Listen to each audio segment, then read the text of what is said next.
জানো, জান্নাতে অনেক সুন্দর সুন্দর বউ থাকবে। আসসালামু আলাইকুম ভাই, কেমন আছেন? ওয়ালাইকুম আসসালাম ভাই, আলহামদুলিল্লাহ ভালো আছি। ভাই, কিছু প্রশ্ন করতে পারি? জি ভাই, অবশ্যই। নামাজ না পড়লে কি হয়? নামাজ তো আল্লাহর হুকুম। নামাজ না পড়লে আল্লাহর হুকুম অমান্য করা হয়। যারা মিথ্যা কথা বলে তাদের কি হয়? যারা মিথ্যা কথা বলে তারা গুনাহগার হয়। তাদের নাম ফেরেশতা লিখে রাখি। দান করলে কি টাকা কমে যায়?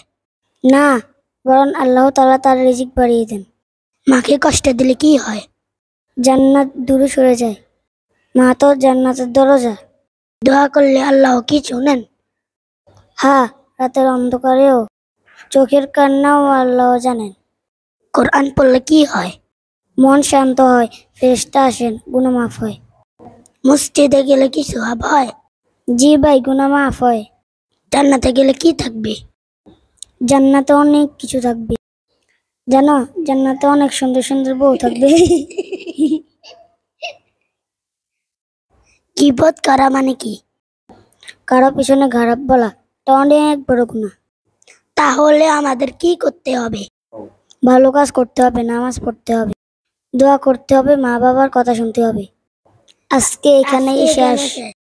সকলে লাইক, কমেন্ট, শেয়ার করবেন। সকলে আমাদের চ্যানেলটা সাবস্ক্রাইব করবেন। আসসালামু আলাইকুম।